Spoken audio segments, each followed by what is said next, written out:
ಒಬ್ರು ಮೇಡಮ್ ಹೇಳಿದ್ರು ಇಲ್ಲಿ ಕೆಲವೊಂದು ಜೂಜ್ ಆಡ್ತಾ ಇದ್ದಾರೆ, ಇಸ್ಪೀಟ್ ಆಡ್ತಾ ಇದ್ದಾರೆ, ದಯವಿಟ್ಟು ಇದನ್ನು ಕಡಿವಾಣ ಹಾಕ್ಬೇಕು ಅಂತ ಮೇಡಮ್ ಹೇಳ್ತಿದ್ದಾರೆ.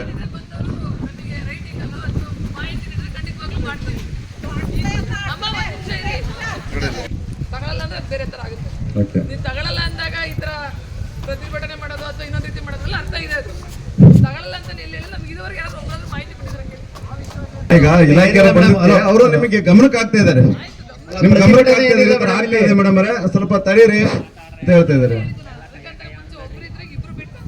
ಓಕೆ, ನಂದು ನಂಬರ್ ಇರುತ್ತೆ, ಆ ಥರ ಏನಾದ್ರು ಇದ್ರೆ ಖಂಡಿತವಾಗ್ಲೂ ಮಾಹಿತಿ ಕೂಡ ಪ್ರಕಾರ ಏನು ಕ್ರಮ ಇದೆ ಖಂಡಿತವಾಗ್ಲೂ ಜರುಗಿಸ್ತೀವಿ. ಆಯ್ತಾ? ಈಗ ಅವರು ಆ ಥರ ಯಾವ್ದಾರು ಇದ್ರೆ ದಯವಿಟ್ಟು ಮಾಹಿತಿ ನೀಡಿ ಅಂತ ಹೇಳ್ತಿದ್ರೆ, ನೀವು ಹೆಣ್ಮಕ್ಳು ಆ ಥರ ಇದ್ರೆ ದಯವಿಟ್ಟು ಅವ್ರ ನಂಬರ್ಗೆ ಕರೆ ಮಾಡಿ, ಇಲ್ಲ ಯಾವ್ದೋ ವಾಟ್ಸಪ್ಗೆ ಇದ್ರೆ ಮಾಡಿ. ಸೇವ್ ಮಾಡಿ ಕೇಳ್ರಿ.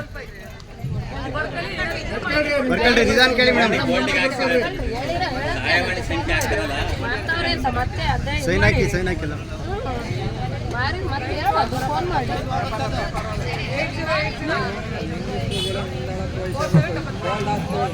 ಮೊದಲೇ ರೆಡಿ ಆಗ್ತೈತಿ.